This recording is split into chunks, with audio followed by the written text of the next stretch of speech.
Fort Charlotte.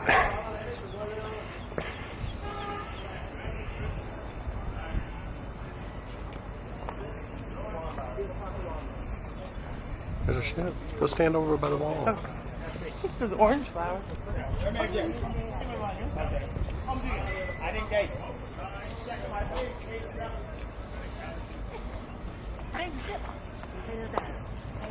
Coming in. Hello. Move it around. There you go. That's good. That's good. That's fine. That's fine. Watch your step.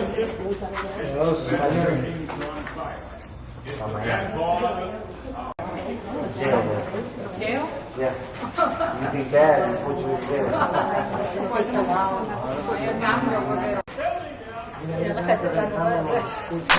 Fort Charlotte was built between 1787, completed 1789. This fort was built by Lord Dunmore, then governor of the Bahamas. Before Lord Dunmore arrived in the Bahamas, he was the last royal governor of New York and Virginia. This fort was named in honor for the wife of King George III. Her name was Queen Sophia Charlotte. She was a German princess married to a British king. The war was between England and France. They built it fort. They were waiting for Napoleon to attack. But he was defeated by Lord Nelson in the Battle of the Nassau. That's why the fort's still in one piece today. They never saw no action here, but they were waiting and ready for the French. Cut out for ventilation. These are not snake holes. The original central natural air conditioning. Isn't that marvelous? Yes, indeed. I guess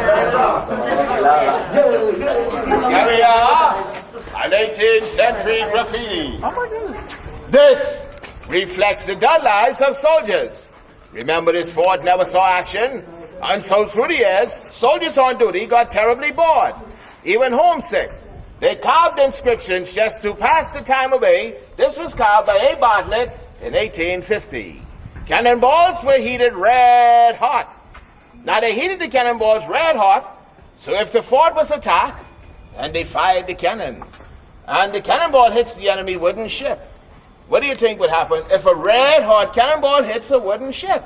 Burn it. It would burn through the wood, setting the ship on fire. That's why cannonballs were heated red hot, to make hot shots from great balls of fire.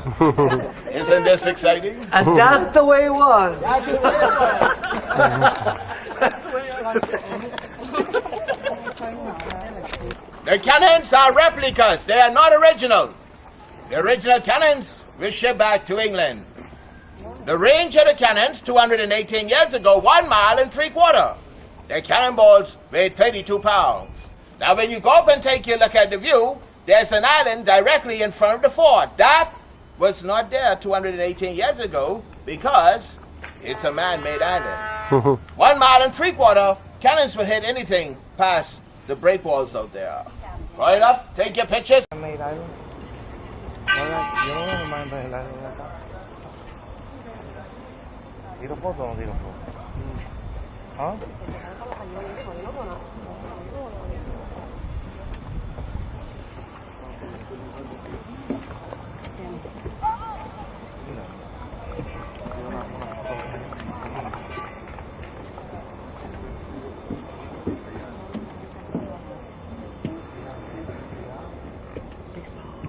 Cricket. Cricket. Oh my goodness.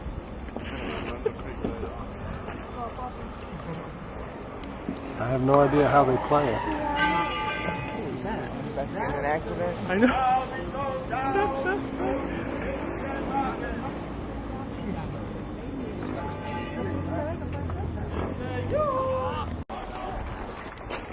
Cold water, $1.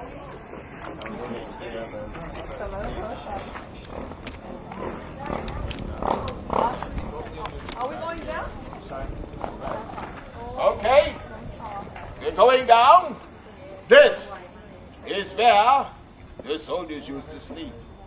Remember, the main barracks or living quarters was in the city where soldiers used to live. But time after time, soldiers came up to the fort to perform their duties 3 to 4 months, and this is where they would sleep. But conditions were very terrible, deplorable. Soldiers got sick and died down here. And so that's why they call these the dungeons, the torture chamber, because it's torture to be down here. So watch your head to your right. No breaks. It's a terrible headache. Also, watch your head. Yeah. Or the handrails.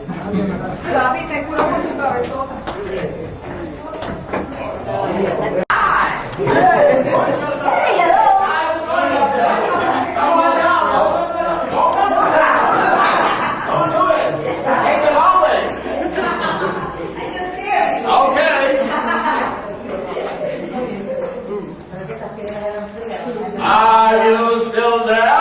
Yeah. We lost 10 yesterday. I haven't found them yet.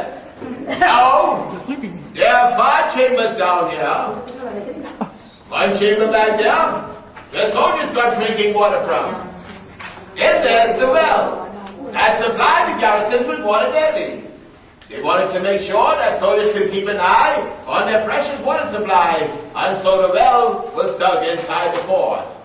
These chambers to your right and left and up ahead, these were sleeping quarters and storages. But remember, the fort saw no action, there were some casualties, conditions were terrible, deplorable, and unbearable. Dampness on the wall, soldiers slept in bunk beds. They slept close to the wall, so dampness affected the soldiers. They didn't have these kind of lights. They burned torches, candles, lanterns, smoke filled these chambers. How about poor sanitation? Poor sanitation created terrible diseases. Over 100 soldiers died down here. New living quarters had to be built on the eastern side, and these eventually were abandoned, but still used to store gunpowder, ammunition, and weapons. Somebody else?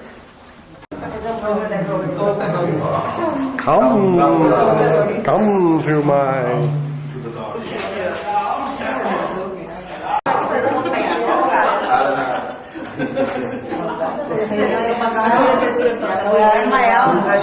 Hey, they had outdoor carpeting in that one. But don't be afraid. If you don't see them, they are not there. 3 steps down. The last step is a doozy. Hang on to your dilly.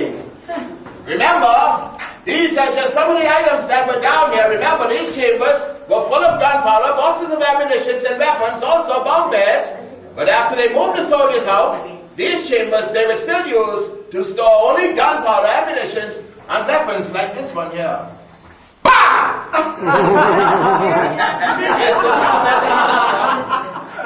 Now that's all that more built the fort. Remember the fort was chiseled out? This fort was chiseled out of the solid rock. All these underground chambers and passages, they chiseled out of the solid rock. It took 104 slave laborers, 6 masons, 13 carpenters, 2 overseers, 1 blacksmith, remember 2 years to build each fort, Charlotte first, Stanley second, Darcy third, 3 forts in 1, no coffee breaks, no tea breaks, no unions. This stone is coral limestone. These walls are 5 to almost 80 feet thick. Wow. Any questions? Well, aren't you glad you weren't around in those days and want to get out of here? Yes. Well, I hope you folks enjoyed the tour. Are you tipping today? Tips out to your car.